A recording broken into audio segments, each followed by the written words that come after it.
Olá, sou o professor Mauro Trojan com o programa Fala Professor.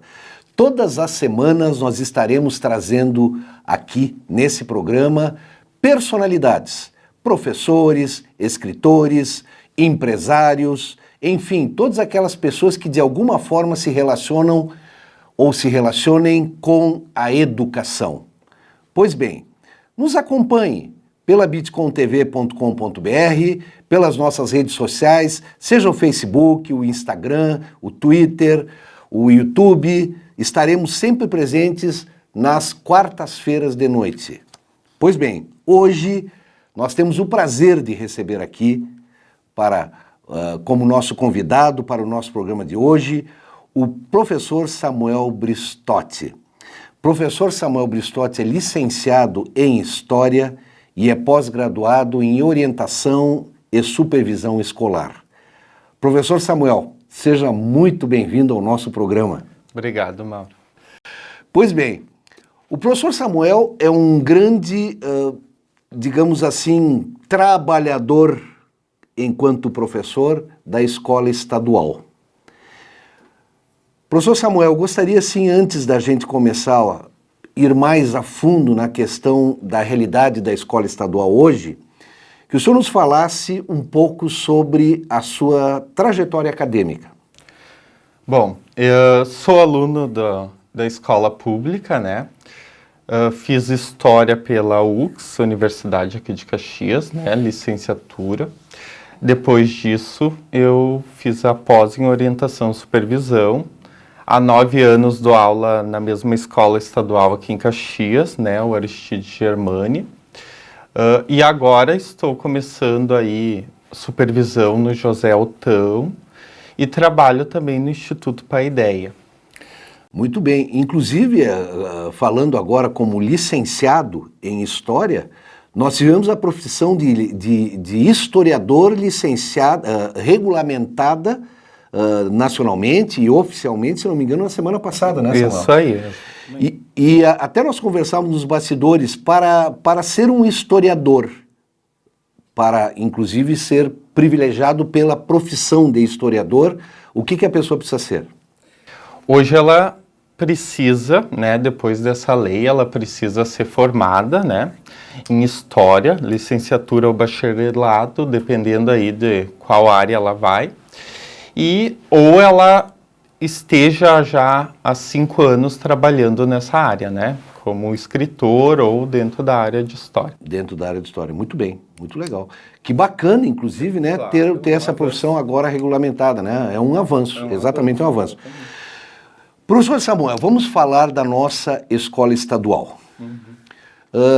Vou fazer um preâmbulo. Porque eu estudei em escola estadual, na época a gente fazia primário, ginásio e científico, eu fiz o meu primário, inclusive, numa escola particular que foi o Colégio La Salle. Agora, meu ginásio e o meu científico, que equivaleriam a toda a educação básica, né, eu complementei no Cristóvão de Mendonça, na época, uma escola realmente distinta, a segunda maior escola do estado, era menor apenas do que o Julinho de Cacilhos em Porto Alegre, em torno de 4.000 alunos, correto? E, logicamente, que era não só uma das maiores, mas uma das melhores escolas. Eu saí da escola particular e, para ingressar na escola estadual, eu me lembro que eu fiz o exame de admissão com curso preparatório durante 6 meses para eu conseguir passar no exame de admissão, que era tipo um vestibular. Sim. Para se ingressar numa escola estadual. O que nós poderíamos falar hoje? Tu és fruto de uma escola estadual como aluno, professor de uma escola estadual, rumando agora para ser supervisor de uma escola estadual. O que nós podemos falar sobre hoje a escola estadual?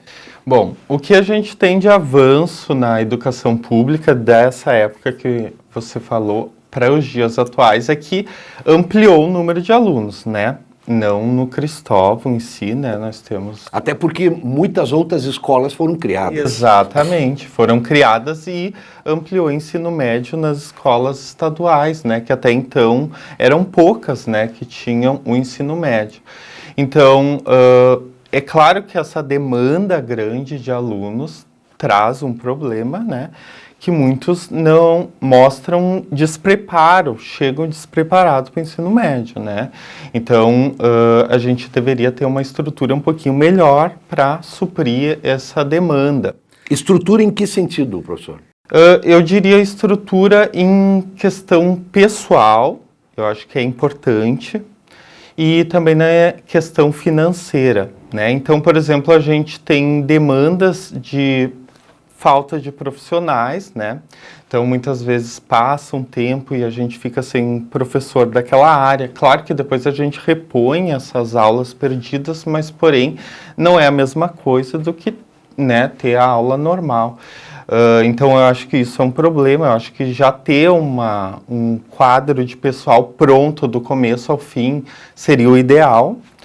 Nós também temos falta nessa área de orientação, supervisão pedagógica. Na questão administrativa, nós temos escolas que hoje estão sem vice-diretores, por exemplo, falta de orientador. O orientador, ele trabalha com o aluno, né? E a gente sabe que muitas vezes o aluno tem problemas de casa que leva para a escola. E esse público em si, ele é um público muitas vezes que tem problemas financeiros, né, dentro de casa. Então, muitas vezes ele fica com aquele risco, né, ou com aquela questão de vou para a escola, vou trabalhar, né, que é um problema que a gente enfrenta, né. Esse é um problema social. Social. Né? E quando a gente fala aqui, e o professor Samuel colocou muito bem, a questão da precariedade da nossa escola estadual, seja na questão humana, né, ou seja na questão material, nossa, eu fico assim triste às vezes de ver escolas materialmente depredadas, né, escolas assim com problemas de instalações físicas muito significativos. E mais, fico mais chateado ainda como professor e como partícipe do processo educacional há quase 40 anos aqui na cidade e na região, quando notamos anos letivos iniciarem sem o devido quadro de professores preenchido, né? Nós sabemos que na verdade essa precariedade ela não é do governo de hoje, ela não é do governo passado, ela vem de décadas que a educação aqui no Rio Grande do Sul, infelizmente, ela vem decrescendo. Nós temos que dar uma virada nisso e confiamos nesses professores novos, com essas ideias novas para justamente alavancar um novo processo. E, logicamente, que os governos municipal, estadual, o governo nacional, eles deem mais atenção para a educação, né, Samuel? Nessa linha, hoje, não sei... o que um professor de escola estadual que trabalhe 20 horas básico, correto, sem os avanços, o que ganha um professor de uma escola estadual? Olha, 20 horas estaria aí, né, a gente teria que tirar vantagens, mas é algo em torno de 1.200, 1.300, depende aí o grau, né.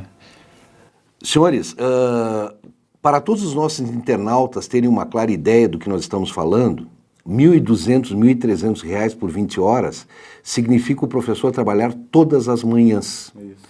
Significa o professor entrar na sala de aula às 8 da manhã e muitas vezes antes de sair ao meio-dia. Então, realmente, aquilo que a gente está falando, claro que isso hoje não atrai significativamente o professor. Vamos pegar por um outro lado. A formação dos nossos professores, mas não a formação enquanto estudantes de faculdade. Vamos pegar a formação dentro das escolas, a formação continuada. O Estado, ele propicia isso, o professor tem como, na verdade, alavancar seu conhecimento, interagir mais com novas tecnologias, com novos processos didáticos. Isso é estimulado ao professor? Nós temos agora, né, nesse momento, né, de ensino híbrido, né, chamado assim aqui no Rio Grande do Sul, né, essa forma de ensino, a gente está tendo alguns cursos, né, que estão sendo feitos, né, com algumas lives, né. Claro que talvez chegou muito tarde, mas também é uma fase distinta, né, talvez a gente já deveria ter esse suporte antes, né, de trabalhar com tecnologias. Tá chegando, tá? Se isso é o bastante, é relativo, né? Professor, antes da pandemia, vamos pegar 2019.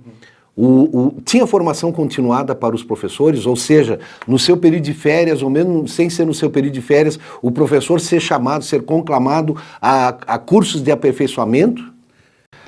Nas férias de julho, geralmente tinha algum que outro, nesses últimos anos, né? Eles tinham algum curso voltado a diversas áreas, né? Aí tem diríamos assim, alguma formação a mais. Sim. Correto? Sim. Outra questão que eu sei que muita gente nos pergunta, professor Samuel, como é que hoje acontece a interação entre aluno, professor e família? Principalmente, vamos iniciar, como é que está a interação entre professor, consequentemente sala de aula, e a família dos alunos que estão nessa sala de aula? Existe uma participação boa? Existe uma vontade? Enfim, como é que o senhor vê essa participação? Isso realmente é um problema. As famílias, poucas vão à escola, né, buscar informação sobre seus filhos. Geralmente, se tem algum problema, né, a gente chama, né, esses pais para vir conversar sobre eles, mas assim, de livre e espontânea vontade, né, é poucos que vão até nós, né, pedir informações, né. E o relacionamento entre professor e pais dos alunos é um relacionamento bom, é um relacionamento de respeito, porque a gente às vezes ouve falar assim, eu faz muito tempo que eu já dei aula em escola estadual, mas faz muito tempo que dei aula em escola estadual, a gente vê assim que uma vez o professor na realidade era o ponto alto da sala de aula e que muitas vezes até erroneamente não era colocado em discussão. Hoje, às vezes a gente vê assim que os pais agridem, muitas vezes até verbalmente ou na questão de respeito, o professor por uma nota baixa do filho ou por uma... Isso realmente existe? Realmente acontece, né? Eu não posso generalizar, mas sim, acontece bastante de pais virem para cima de nós, né? Questionar o porquê o filho foi mal, né? Muitas vezes assim, ele foi bem até o ano passado e agora, né? Ele tá indo mal. Isso acontece muito também de trocas de escola, né? E aí os alunos vão um pouquinho mal, né, por vários motivos, mas muitas vezes jogam para nós, né, essa culpa, né, e em vez de a gente buscar uma solução, né, que na verdade deveria ser dessa forma, né, escola, filhos, né, os estudantes. Escola e família, né? E a família. E o aluno em si? O senhor, por exemplo, já sofreu algum tipo de agressão em sala de aula? Olha, agressão física nunca, né? Mas agressão verbal a gente sofre, né?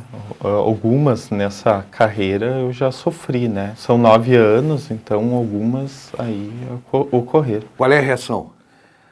A reação é tentar respirar, né? Acalmar naquele momento, porque a gente é ser humano também, né? E a gente tem que se lembrar que ali a gente é o adulto da relação, né? Então a gente respira, deixa andar ali a aula, né?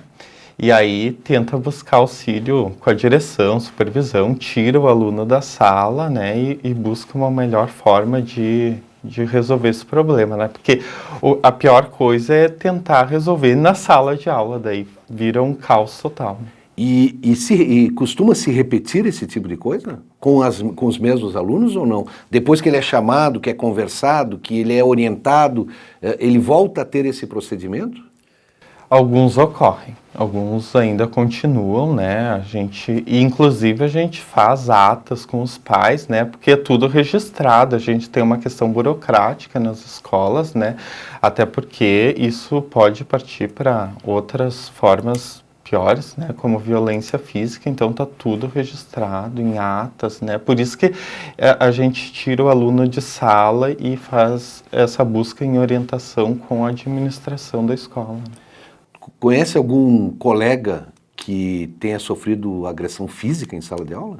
Sim, já conheci um colega meu que sofreu, né, de um aluno em sala de aula que uma aluna, na verdade, né, que ficou braba e jogou uma classe, bateu no pé do professor, né, e ele teve que se ausentar aí por uns dias de sala de aula. Né. Só isso, só jogou uma classe. É, só uma classe. Né? Que bárbaro. É agressão. Eu acho que existe uma relação muito grande, eu tenho convicção disso, de que existe uma relação muito grande entre a formação no âmbito familiar para a atitude do aluno em sala de aula. Eu não tenho dúvida disso, né? Então, realmente, porque é como eu disse, no meu tempo, que faz tempo, diga-se passagem, né? Até meu tempo de Cristóvão, isso em hipótese alguma se ouvia falar. Logicamente que às vezes alguma discussão com assim, e o que o professor dizia? Vai para a direção. Sim. Ou vai no SOI, na época, isso, SOI, Serviço de Orientação e Educação, né? Educacional, né? Professor Samuel, com 8 anos de escola, tem uma longa trilha ainda pela frente, né? Qual é a escola do futuro que lhe satisfaria? Vamos falar de escola estadual. Escola estadual. Eu acho que, a princípio, com um quadro completo de professores, né, com uma tecnologia que tem acesso aos alunos, né, que os alunos tenham acesso a isso, que a gente vê, por exemplo, a nossa escola não tem um laboratório físico, né, de computação, né, nos dias atuais. Então, isso é um problema, né. Alguns alunos não têm acesso à internet, né, porque a internet ainda ela é de difícil acesso no país. Então, acho que a tecnologia ela facilitaria a nossa vida e dos alunos também. Acredito que a infraestrutura, de forma geral, da escola, né, com investimento maior aí dos governos, né, da parte estatal, e a família, né, tendo uma maior contribuição nisso. Aliás, né, a gente busca isso, né, que as famílias também, né, nos ajudem a buscar esse tipo de coisa, né, a fazer com que a educação pública desse país volte a ser boa, né, e que ela melhore cada vez mais. Eu acho que precisa se quebrar esse ciclo vicioso. O aluno sai mal instruído da escola, consequentemente, quando ele tiver família, ele não vai instruir bem seus filhos, e assim a gente vê que isso vem acontecendo há bastante tempo. Eu acho que uma escola fortalecida em todos os sentidos, seja material, seja emocional, seja na busca do conhecimento, seja na interação com as próprias famílias, fará com que as famílias consigam conduzir melhor emocionalmente os seus filhos e, consequentemente, tudo isso faz melhorar. Essa é uma boa escola do futuro, eu não tenho dúvida. Me diga, acredita na educação híbrida que está acontecendo agora com a pandemia? Eu acredito que se todos os alunos tiverem acesso à tecnologia, a uma internet boa, né? Eu acho que sim, eu acho que a gente pode juntar as duas, né? Escola presencial com ensino híbrido, que só vai aumentar aí nossa melhora à educação. Nessa escola do futuro que nós estamos falando, o senhor não acredita na educação pura e simplesmente no ensino básico, né? À distância. Tem que ter parte presencial. Pelo menos no ensino básico, sim. Tem que ter por causa do contato, né? O contato social. Exatamente, etc, né? É muito importante. O relacionamento, a interação. O relacionamento, exatamente. Maravilha! Nós estivemos aqui conversando com o professor Samuel Bristotti, professor de escola estadual. E, professor Samuel, eu fico realmente muito satisfeito de tê-lo aqui presente nesse programa, porque a gente muitas vezes fala de N coisas da educação, mas de uma educação longínqua. O objetivo desse programa é nós trazermos a realidade da nossa educação. E fiz questão de trazer o professor Samuel, que sei que é um grande batalhador pela educação na escola estadual, pela escolarização estadual, pela melhora da escola estadual. Foi um privilégio estar aqui conosco nesse programa. O privilégio foi meu, obrigado. Imagina. Então, siga nos acompanhando, Semanalmente nós vamos trazer pessoas aqui para debater a educação em todos os seus níveis. Nós falamos de espiritualidade, nós falamos de valores, nós falamos de educação no futuro, nós falamos de educação no presente, enfim. Nós sempre traremos uma personalidade que some para o programa e para todos os que estão nos ouvindo algo em termos de educação. Siga-nos pela bitcontv.com.br ou por nossas redes sociais, pelo YouTube, pelo Insta, pelo Face ou pelo Twitter. Fiquem todos com Deus.